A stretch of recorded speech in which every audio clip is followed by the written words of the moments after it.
Hello, hello. Welcome to Your Home by Design, the podcast where we talk all about our homes and how they affect our health and well-being. Some episodes we delve deep into the research and some we just chat. I'm Nico, an interior designer and researcher passionate about bringing forward the findings so that you can improve your lifestyle and well-being. Grateful to have you. Let's do this. Welcome to today's episode. Today's episode is all about balance. Balance is one of the fundamentals in interior design. It's where you look at a room, look at everything in it, and you factor in the visual weight of each and everything in the room. It's also something you factor in when you're buying things, even just playing around with arrangements or moving furniture around. This is a very important consideration, and I will share what it is and some tips on what you need to do to achieve a balanced room. But most importantly, I will also tell you why, because aside from the what and the how, those carry little importance if you don't know the why. Why is it something you should factor in? Why is it an interior design fundamental? And why does balance tick the good design box? And why do you feel better in a balanced room? Let's get into it. Welcome to today's episode. So balance is a key fundamental in interior design. It's how a room feels proportionate. It's how it feels grounded, and it almost, the space feels sort of stable in a way. And there's an evenness to the room. So I want you to picture something. Picture your living room completely empty. There's nothing in it. So you walk in, there's no furniture, there's no art, there's no accessories, there is nothing. It is an empty room, floor and walls. Now picture putting all of your furniture on one side of the room. Everything from that room is now on just one side. Well, if you're standing there looking at that and you've got everything on one side of the room and nothing on the other, that would look really weird, right? The visual weight, if we're just thinking about visual weight, it's off balance. Now picture the room with one large sofa on one side and then one small occasional chair across from the sofa. It's still off. Now picture adding another small occasional chair beside the first one. So the two chairs are now facing the sofa. It's feeling a little bit better, right? But still off. The large sofa is really visually heavier than the two chairs. The scale of the two side chairs are just off, right?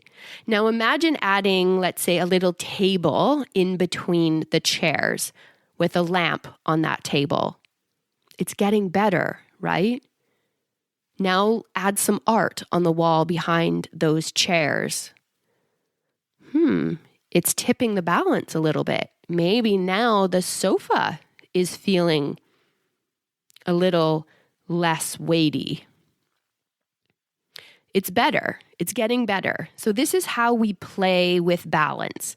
And this is just one example, and I wanted you to picture it to really see the extreme and to see how we kind of can play with balance by adding more furniture or more items, more visual weight. So balance can be played around with a lot of things. It's not just with furniture. It can be played around with just symmetry. So let's say you have a fireplace in the middle of your room and you're going to put art on either side of the fireplace. So you decide to do the same frames on either side. So the same size, the exact same frames. So you can play with balance here. So symmetrical balance is when there's the exact same frame on either side. Visually, they are the same weight. You can play with balance with small objects on a table. And it's really about playing with how they look as a group, how they look independently, the visual weight compared to other things on the other side of the room. Like it's really about just playing just having fun playing with your space and always thinking about looking at it from a visually balanced perspective. You can play with balance with color because dark colors have a darker visual weight to them. So let's go back to the sofa visual. Imagine the large sofa has a really light colored fabric, and then the chairs across have a really dark colored fabric. So that's going to tip those scales a bit as well. So why is balance important in design? Well, balance is important for many reasons. It's the visual weight, like we just spoke about. If the room has a good visual weight, then it feels more pleasing to look at. It's harmonious. It creates a really comfortable space that's inviting, which reduces visual tension. And it makes you feel like the space has good sort of spatial organization, which can really allow for the focal points to garner attention. You can place things strategically. If the visual weight has been taken care of, then you can really push the eye to some focal points. It makes for the right composition in a room as well. Interior designers know that the balance is a really important aspect of any room. It can ground a space and it keeps your eye moving through it, which feels really good to the eye. You can create visual importance, so it can make flow better as you move through the room, which improves functionality. So yeah, balance is absolutely something you can play with and you should play with. It's sort of a visual game that you can play. When you're trying to get a room right, you want to play with balance and really look at it and arrange things in a way and stand back and look and tweak it and just, get playful and play with how things are reading to you. But balance, it also can depend on your preference. And I'll touch on this towards the end of the episode. But before I do, let's look into why we prefer balance and how it benefits us. Firstly, I want to touch on where the idea of balance came from and how did it end up being important in interior design. So to give you a very, very small history lesson, a little tiny snippet, balance has been discussed and recognized for centuries. Over time, many artists and designers and architects have emphasized and stressed the importance of balance in their work. And as their work was recognized and looked upon, this idea continued and has become a fundamental. But these early artists and designers and architects, well, they didn't have the research that we have today. They didn't know definitively that there's a reason why. And I think this is really interesting because, like many things, if the masses have a preference, then there may be something there. And there would have been, they wouldn't have been acting on fact. They would have been acting on just preference and intuition, which I think is really important to mention, because as you're playing with balance, try to follow intuition and try to follow just what's visually pleasing to you. So how do we know that balance is something that we should incorporate? Not just for the fact that it feels good or that I'm telling you to, but because it's actually something that our brains prefer. So to start, I came across a study that looked at babies' ability to discriminate between symmetrical and asymmetrical mosaics, like the mosaic tiles sort of thing. And I'm just going to read quickly what was concluded. And I haven't looked into this study too far yet, but I'm looking forward to diving in on this. But nonetheless, it was just an interesting study, and I thought I would just sort of share a little snippet for you. So I'll just read directly from the study.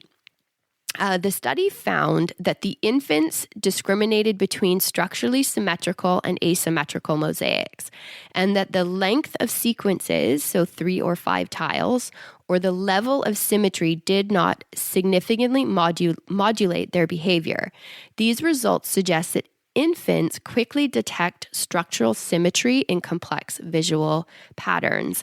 Babies as young as 7 months old have a robust automatic ability to detect that a structure is symmetrical. And I just love this. I thought that this is so interesting because even babies as young as 7 months old have the ability, their brains recognize when something is symmetrical. And this doesn't say if they have a preference, but what I thought was really interesting was that that an average age, it suggests that we know if something is symmetrical or not. And I love this because it speaks to something that I always find really interesting, and that is the ability for everyone to just know intuitively if a room is designed well by just experiencing it, with often no knowledge of design or art or any of that. Now, whether you love the room or not, or if it speaks to you personally, that's another thing. But generally, if you walked into a well-designed room, you would know it. And I think it's an innate ability that we all have because of how our brains and bodies perceive our environment. And recognizing balance is one of the ways we perceive it. So what happens in your brain and your body when you have a balanced space? What actually goes on inside that might suggest your preference to balance? Well, I'm going to share 5 ways that research suggests it's not only fundamental in good design, but a fundamental in our human experience. So the first one, when we experience aesthetically balanced environments, our brains get to chill out a bit. They don't have to work as hard. Balance may actually reduce cognitive load. It gives us a sense of order, allowing us to focus better on other tasks or experiences. Number 2, our ambiance and environment, when balanced and orderly, affect our thinking processes and our emotions. Number 3, balanced designs can evoke positive emotions. So research suggests that symmetrical and balanced compositions are perceived as more pleasing to the eye. And when we're in a more aesthetically pleasing space, our brains may release dopamine. 4, balance in our aesthetics creates visual interest, which makes you more engaged in your surroundings and focuses your attention. And 5, balanced design creates a calming atmosphere, which promotes relaxation and decreases stress. So now that you've heard how balanced spaces can benefit you, let's run through some of the ways that you can achieve a balanced environment and what you can do, some quick little tips. So I'm going to talk about sort of 2 ways that you can create balance in your space. And you can either do that with what's called a symmetrical design or an asymmetrical design. So we'll start with symmetrical. So with symmetrical design, it's basically like you choose a center point in the room, which is also referred to as an axis. So think about matching, right? Thinking about you've drawn a line in the room, or you've chosen that center point, and on either side of that point, it's going to look the same. It's almost like a mirror, right? Everything is balanced. Architectural elements like windows and doors are balanced with things like built-ins and shelving. Lighting and textures and colors. Colors are evenly proportionate from one side to the next. You're going to repeat things in a symmetrical room. It's often used in more traditional interior design. So if you think about traditional design, you're going to see repetition in frames for art, repetition in lamps, repetition in fabrics, repetition in furniture, in chairs, in styles of furniture. So there's a lot of repeats happening, and that lends itself to more of a traditional decor. So it's very, very balanced in terms of what you're using because of repetition. So imagine that mirror down the middle. On one side, it's going to mirror the other. And it doesn't have to be the exact same, but it is much more common in symmetrical design. The next one is asymmetrical. So this is where you're really just looking at the room as a whole and you're focusing on the visual weight of the room. And I'm going to give you a little tip. So before I get into asymmetrical, now this can apply for either symmetrical or asymmetrical. It doesn't really matter. But one of the things that I would suggest you do as you're working through creating balance and getting it to that point where you're happy with it, I would suggest, as you're moving things around, as you're changing things up, where you would normally take a step back and look at the room as a whole and kind of analyze it, what I would actually suggest doing is just taking a picture. Because oftentimes it's kind of this funny little thing that goes on in our brains when we look at a space in real time versus when we take a picture of it and then are able to look at it on our phones. It's much, we can critique it in a bit different ways. I find that it allows your brain to say, okay, you're going to see things a little bit differently. And it also allows us to come back to it. So it might be something that you try one arrangement or try one way that you're balancing it out. And then you're going to look at it and come back to it again. So that I just find is a really quick little tip, and it helps with anything really related to when you're testing things out in your home. Just take a photo of it and then revisit it a few times because you'll have a fresh perspective on it without actually walking into the room. It's a bit of a different experience. So with asymmetrical design, you're looking at the room as a whole. So you might want to choose a focal point and then use that as a way to kind of arrange everything and to think through the balance of the room. So you're really going to just factor in the entire room and everything. So back to the point where I said, moving your furniture all to one side of the room, and then you're sort of starting to place everything to balance it out. So symmetrical, like I said, is when you're choosing that one access point and it's going to mirror on both sides. Whereas asymmetrical can be anything. You can use the focal point, you can use a large sofa, you can use, it's really just about creating a balanced space as a whole. It's not about creating it symmetrical where you're repeating the same things.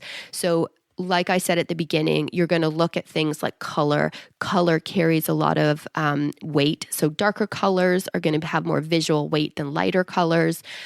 Even the materiality. So if you have a massive sculpture or something that's made out of concrete, how are you going to balance that on the other side of the room? Maybe on the other side of the room, you have a large pendant light coming down that's going to balance that visual weight. And then it's also about saying that there can be a level of simplicity to the room, so you can peel it back a little bit and have the room feel very calm and not overdone, but pick and choose those areas that you're balancing. Because regardless, say you're a minimalist and your room doesn't have very much in it and you find that very calm, regardless of that, you still have objects in the room that need to be considered in order to create a visually balanced and visually pleasing, beneficial space. Okay, and that's whether you've got symmetrical or asymmetrical. But for asymmetrical, you're really focusing on everything as a whole. You're not focusing so much at that access point and that mirroring. One other thing that I want to mention, and this goes for both symmetrical and asymmetrical, is lighting. You have to remember that lighting is such a key component in any design. So and I'm not just talking about, you have a floor lamp sitting there, you have a table lamp over there, or a pendant hanging down from your ceiling. I'm actually talking about the cast of light. So when the light is on at night, this adds to the balance of a room. Natural light that comes in your window. And I want to encourage this because I just want you to really focus your eyes and see everything in your environment, not just the sofa, right? I'm trying to get you to have this sensibility that every little thing that comes into your room, whether that's light from outside the window or the light that your lamp casts at night, everything plays into that visual balance and creating a really pleasing and brain-boosting environment. there is something called dopamine decor, and that's something where you really are looking to your environment to create that dopamine hit. Now, that's not my complete focus. Of course, we're going to incorporate that into what we talk about, but I just want you to be encouraged to look at every little thing that you bring into your space. Like, we're carving out our spaces and we're making them basically works of art, and that are pleasing to us and that are personal to us. But everything that we choose to bring into our homes, bring into our rooms, should elicit some sort of reaction from us. And I think creating visually balanced spaces, and again, whether you are going more traditional and it's going to be very symmetrical and repeating certain things, or you're going asymmetrical where it's varied. It's just so key to remember this. So I want to encourage you to create balance in your interiors, to look at everything that's in your room as the potential to elicit the benefits that we know balance can give us. So I hope you enjoyed today's episode. I could go on and on and on about this, and I really do feel like I just scratched the surface on this. So I do hope that you found today's episode useful, beneficial, inspiring, all of those things. And maybe I'll dive deeper. I'm sure I'll dive deeper on another episode of this down the road. But I hope you enjoyed today's episode, and we will talk to you soon. Bye. Thanks so much for listening today. If you found this episode helpful, the best way to support the show is to follow along and share it with someone who'd love it too. And if you'd like to go a step further, you can become one of our Better Living backers. It's a small monthly contribution that helps keep the show going. And as a thank you, I'll send you a personal note along with a 15% discount for the Create Space course when it launches. You can find the Support the Show link right in the show notes. I'm so glad you're here. Thanks for creating space with me.